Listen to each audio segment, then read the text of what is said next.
반갑습니다. 오늘 본문 말씀 말고 창세기 이 말씀과 창세기 21장 말씀을 제가 세 구절을 읽어드리겠습니다. 창세기 21장 1절과 2절 그리고 6절입니다. 창세기 21장 1절과 2절 여호와께서 말씀하신 대로 사라를 돌보셨고 여호와께서 말씀하신 대로 사라에게 행하셨으므로 사라가 임신하고 하나님이 말씀하신 시기가 되어 노년에 아브라함에게 아들을 낳으니 사라가 이르되 하나님이 나를 웃게 하시니 듣는 자가 다 나와 함께 웃으리로다. 아멘. 아멘.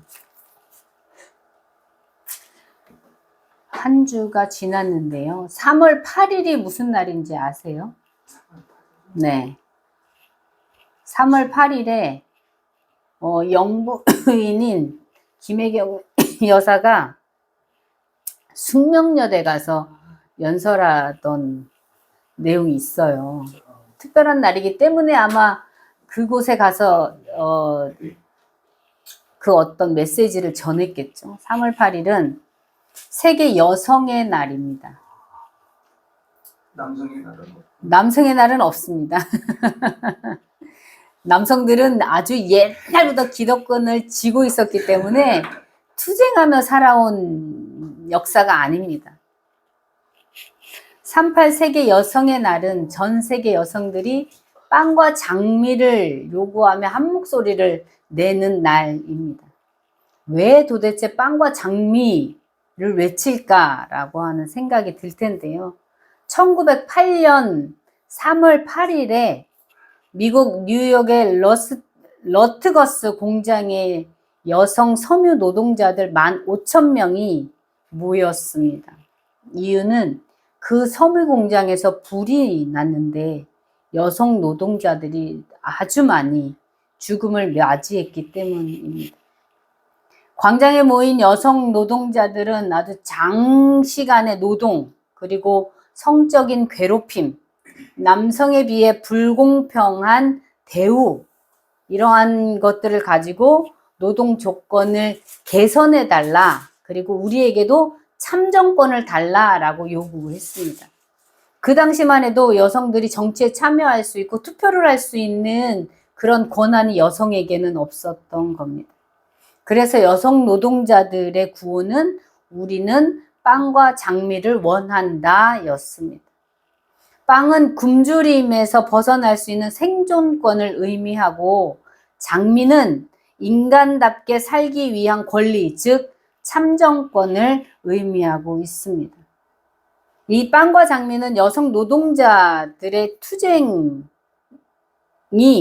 생존의 문제뿐만이 아니라 인간으로서의 존엄한 삶을 살고자 했던 시적인 구호라고 할 수 있어요.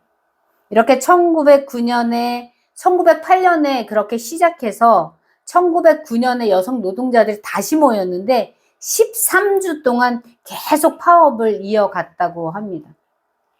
추위와 경찰의 폭행에도 불구하고 그들은 여성 평등을 위한 이 투쟁에서 승리를 하게 됩니다. 그래서 3월 8일이 되게 상징적인 날이 되었던 거예요. 그래서 1910년에 덴마크 코펜하겐에서 국제 여성 대회가 열렸는데 그때 독일 여성 운동가인 클라라 제트킨이 이 뉴욕 여성 노동자들의 감동적인 투쟁의 날인 이 3월 8일을 여성의 날로 정하자라고 하는 것을 얘기했고, 그래서 그것이 받아들여졌습니다. 그래서 그 다음 해부터 독일, 오스트리아, 덴마크, 스위스에서 첫 번째 여성의 날에 집회가 열렸다고 합니다. 이렇게 여성들이 이제 남성과 동등하지 않죠. 지금도 동등하지 않으니까 그러한 대우를 받고 그리고 정치에 참여할 수 있는 권리를 스스로 쟁취해서 얻게 된 겁니다. 그렇다면 우리나라에서는, 한국에서는 언제부터 여성 운동이 있었을까를 찾아보니까 1898년에 이들보다 더 빠르죠. 한 10년 정도 빠른 것 같아요. 98년에 북촌에서 이때는 노동자들, 여성의 노동자들이 시작했지만 우리나라는 양반 여성들이 모여서 여권 통문이라고 하는 걸 발표를 하게 돼요. 이 통문에는 여성의 평등한 교육권, 그리고 정치 참여권, 그리고 경제활동 참여권이 아주 명시가 되어 있었습니다. 문명 개화 정치를 수행하면서 여성들도 참여할 권리가 있다. 그리고 여성들도 남성과 평등하게 직업을 가질 권리가 있다. 여성도 교육받을 권리가 있다라고 하는 것을 1898년에 벌써 이야기를 하고 있었던 겁니다. 이렇게 자연스럽게 우리나라 여성 운동이 싹 틔워지게 되었습니다. 그런데 오늘 이 사라 이야기와 도대체 이것을 어떻게 엮어서 이야기를 할까 궁금하실 것 같아요. 오늘 성경의 인물인 사라 이야기와 여성의 날과 어떤 관련이 있을까? 도대체 어떤 말을 하려고 할까라고 하는 의문을 가질 수 있는데요. 사회적으로 약자로 살아가는 민중들은 목숨을 걸고 투쟁하지 않으면 그들의 삶을 보장받을 수 없습니다. 지금도 마찬가지죠.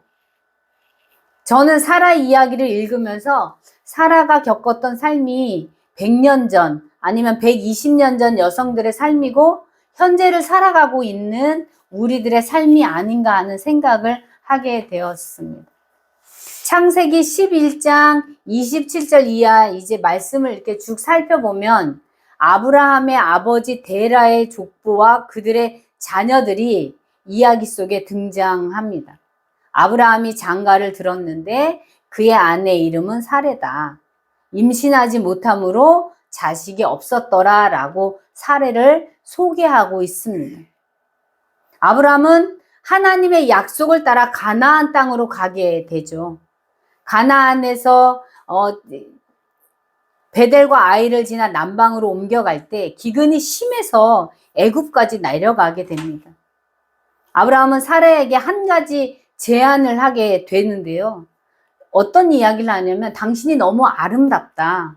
그렇기 때문에 당신을 나의 아내라고 하면 분명히 나를 죽이고 저들이 당신을 데려갈 것이다. 그러니 아내라고 하지 말고 나의 누이라고, 나의 여동생이라고 얘기를 해달라 라고 이야기해요. 그렇게 하면 내가 살 것이다 라고 하는 이야기를 합니다.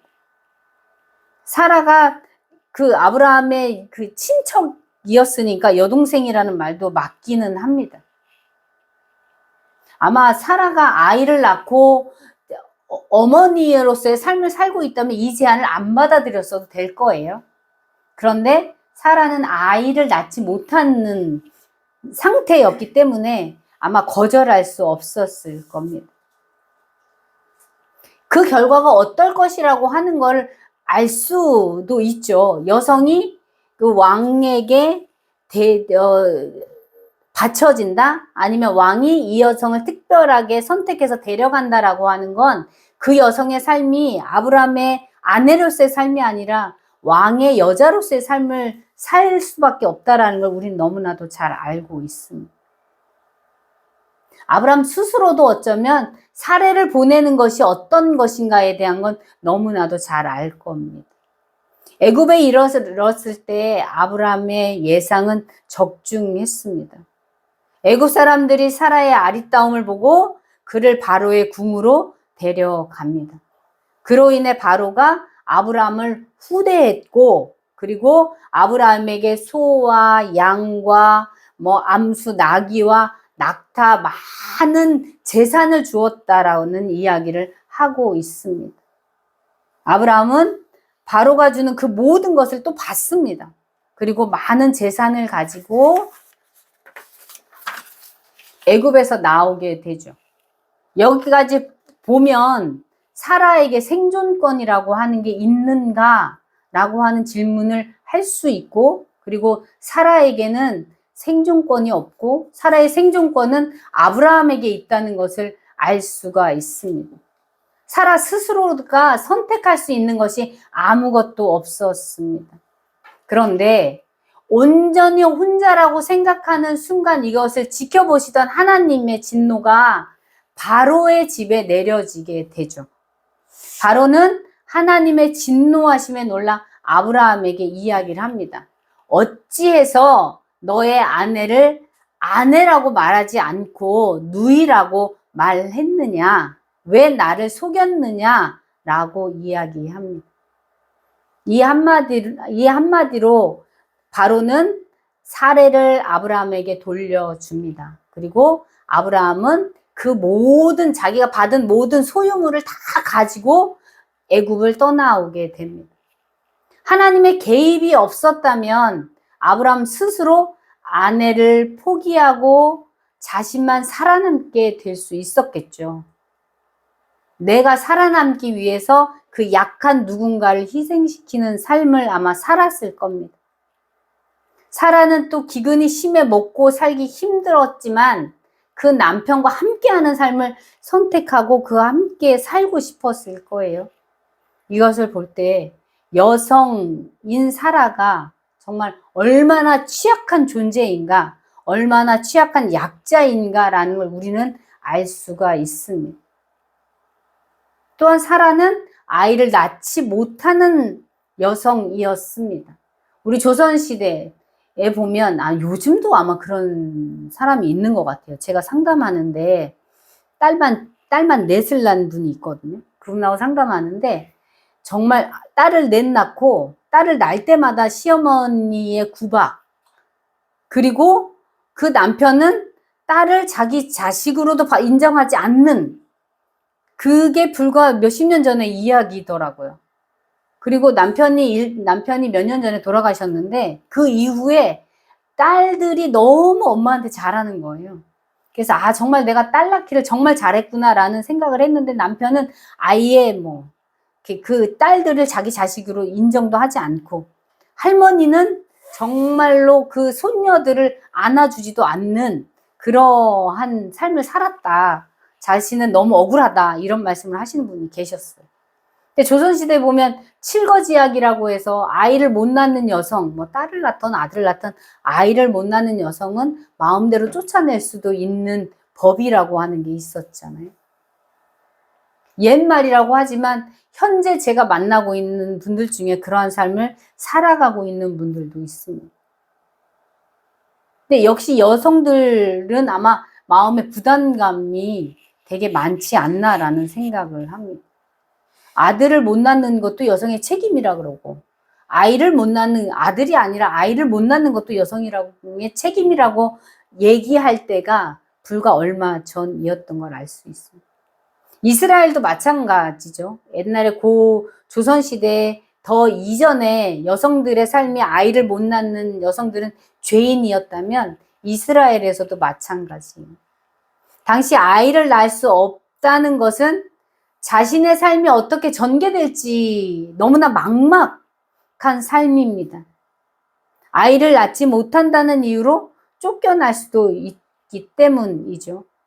그렇기 때문에 성경에도 보면 자신 대신에 아이를 낳아줄 그 어떤 여인을 남편에게 들여보내는 일들이 종종 있었습니다. 사례도 그와 같은 것을 선택합니다. 자기 신의 여종인 하갈을 아이를 대신 낳아줄 사람으로 아브라함에게 주죠. 그런데 문제는 여기서 또 발생을 하게 돼요. 하갈이 아이를 가졌는데 그 자신이 임신했다는 것을 깨닫고 여주인인 사례를 멸시하게 되죠. 이 사라의 삶은 자기가 조금 더 나아지려고 했던 것으로 인해서 더 고통스러운 시간을 보냅니다. 사라는 하갈을 통해서 자신의 문제를 해결하려고 했는데 자신의 짐을 내려놓고 자유하고 싶었으나 결과는 아주 참담하죠. 모욕을 당하게 되는 것. 자신의 뜻대로 되지 않는 것을 깨달은 사라의 계획은 하갈을 내어 쫓는 걸로 해결을 하려고 합니다. 16장 5절에 보면 이런 말을 해요. 내가 받을 모욕은 당신이 받아야 옳다. 내가 나의 여종을 당신 품에 두었거늘 그가 자기의 임신함을 알고 나를 멸시하니 당신과 나 사이에 하나님께서 판단하시기를 원한다 라고 아브라함에게 사라가 항의를 합니다. 그때 아브라함이 대답합니다. 당신의 여종은 당신의 수중에 있으니 당신의 눈에 좋은 대로 그에게 행하라 라고 얘기하죠. 아브라함은 적극적으로 문제를 해결하지 않아요. 그냥 너가 좋고 너가 편할 대로 해 라는 것으로 해결을 하죠. 아브라함은 사라의 편이 되어주지 못했을 뿐만 아니라 아이를 임신하고 있는 하갈 또한 존중해주지 않습니다. 그럴 마음도 없습니다. 그것이 당시 사회의 모습이었을지 모르나 사라의 이야기에서 보면 느낄 수 있는 건 여성은 하나의 도구에 불과하다라고 하는 걸 느낄 수 있습니다. 우리가 무언가를 바꾸려고 한다면 우리 스스로 행동해야 합니다.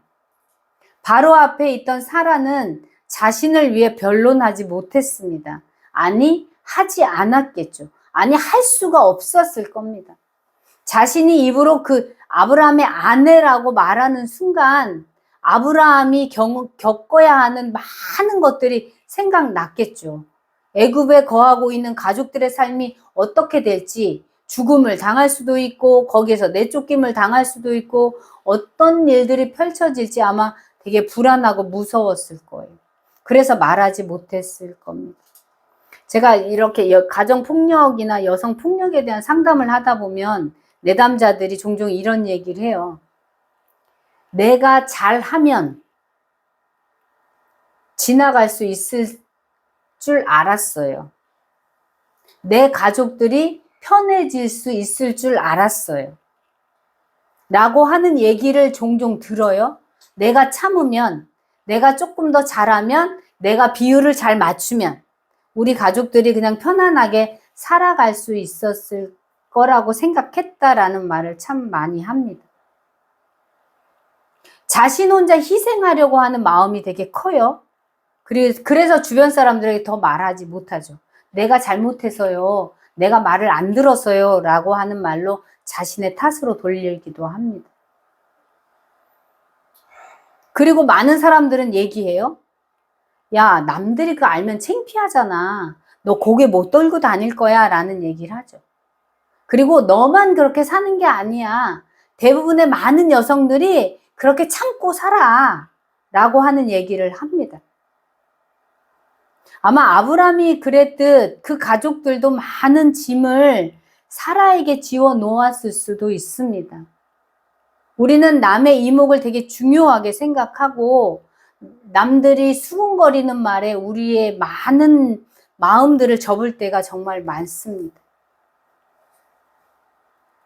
그래서 힘들고 어려움에도 불구하고 그렇지 않은 척 살아가기도 하죠.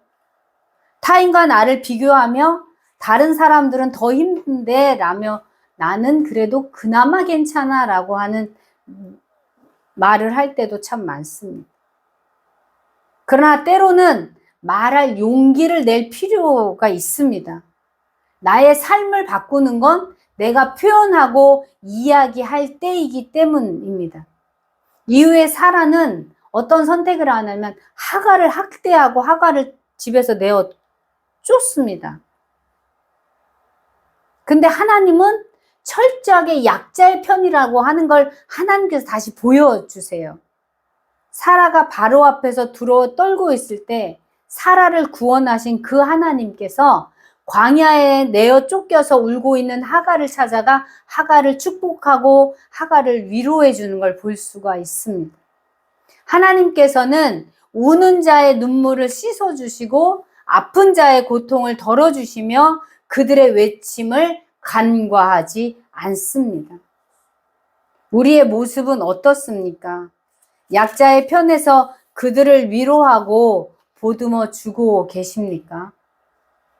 하갈을 위로하시는 하나님의 모습에서 우리는 사라의 행동을 그리고 우리의 편견과 교만을 정죄하시는 하나님을 느낄 수 있습니다. 사라는 자신이 옳다고 생각하는 대로 행동했습니다. 아이가 없는 자신을 위해 여종인 하갈이 대신 아이를 낳아줄 것이라고 생각했고 그를 아브라함에게 들여보내죠. 그 결과가 좋지 않자 자신이 가지고 있는 힘, 자신이 가지고 있는 권력을 앞세워 하갈을 내어 쫓습니다. 그러나 하나님은 그렇게 울고 있는 하갈, 울고 있는 약자들, 울고 고통당하는 자들의 그 아픔을 외면하지 않으신다는 거예요. 하나님이 이 고통당하는 하갈의 마음과 함께 했던 거죠. 그리고 이 땅에 그렇게 고통당하는 자들을 귀히 여기고 그들과 함께 하기를 원하시는 분이 바로 하나님이십니다. 어떤 상황 속에서도 하나님은 약자와 함께 하십니다. 그것이 그분의 뜻이고 주님이 이 땅에 오셔서 십자가를 지신 이유입니다. 제가 어제 1시간 반, 거의 2시간 정도 상담을 한 친구가 있는데요.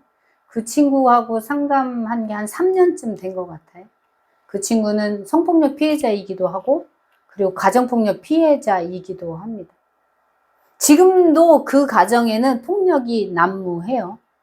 아버지가 소리를 지르고 그리고 엄마를 구박하고 그러는 소리 때문에 아이들은 아무 소리도 하지 못하고 이렇게 자기를 표현하지 못해요. 그리고 아버지가 짜놓은 삶 속에서 벗어나면 안 되는 삶을 살고 있어요. 그 친구가 5급 공무원 시험을 준비하고 있는데 그 상황에서 공부가 안 되죠. 자기는 몇 년을 고려대를 나왔고 몇 년을 공부했어요. 그런데도 저한테 그래요. 목사님, 공부가 집중이 안 돼요.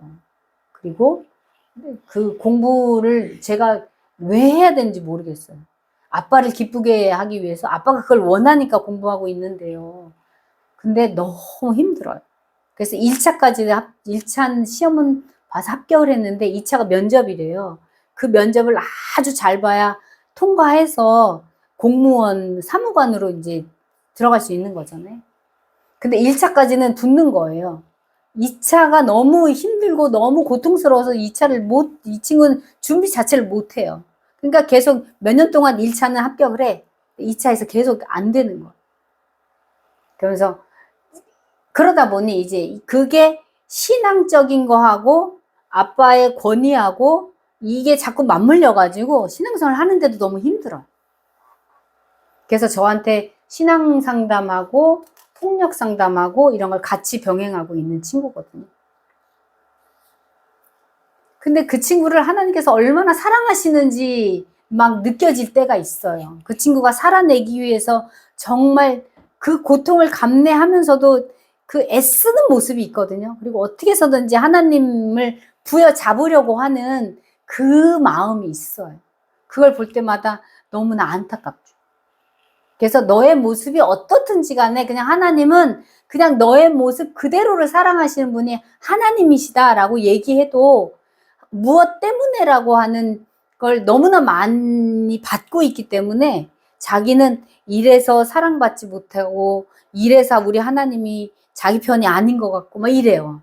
그 무엇 때문에 자꾸 찾아요. 왜냐하면 아버지의 그 폭력성이 이것 때문에 너는 이러는 거고 이것 때문에 내가 너희 엄마에게 이런다라고 하는 걸 평생을 들었잖아요. 그 친구가 40인데 40년을 들었잖아요. 그러니까 그거에서 못 벗어나는 거예요.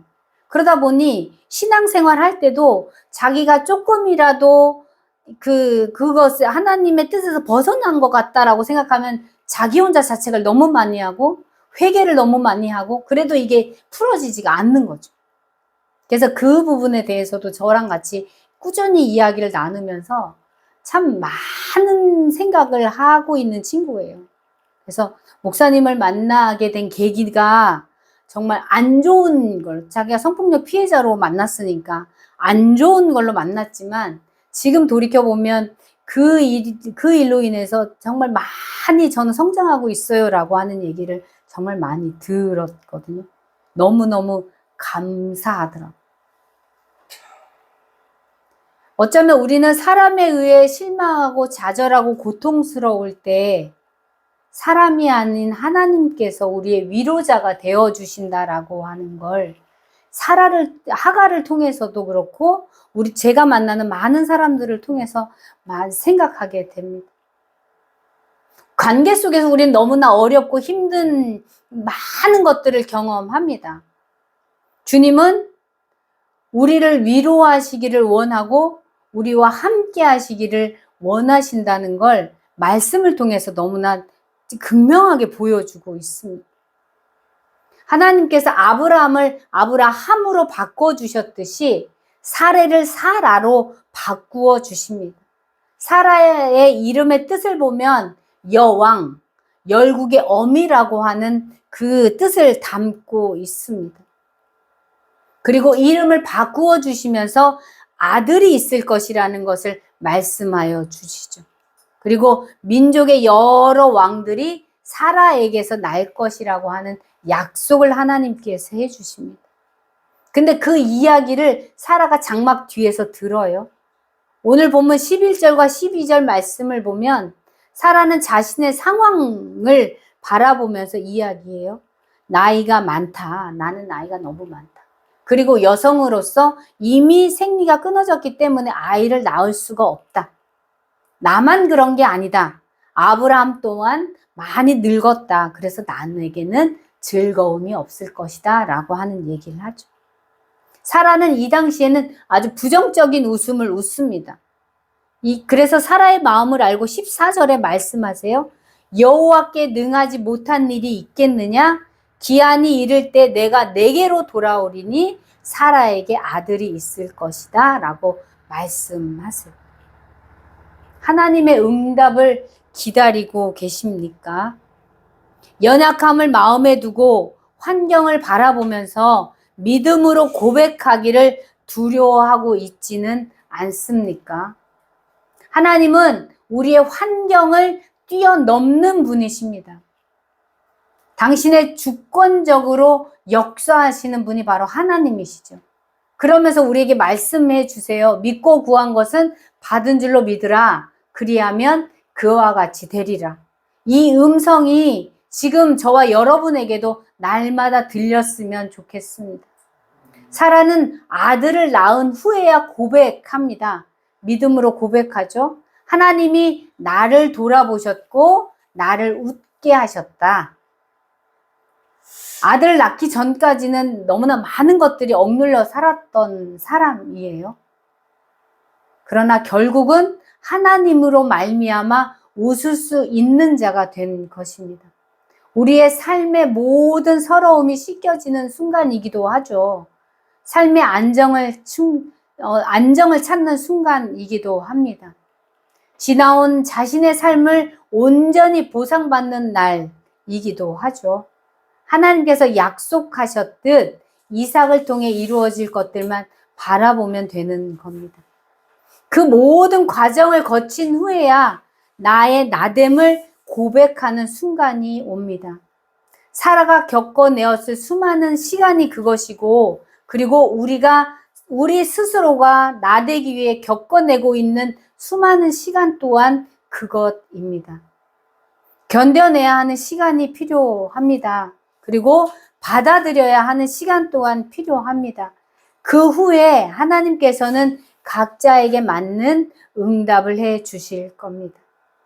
그럴 때 사라가 고백했던 그 고백이 우리에게 있을 수 있습니다.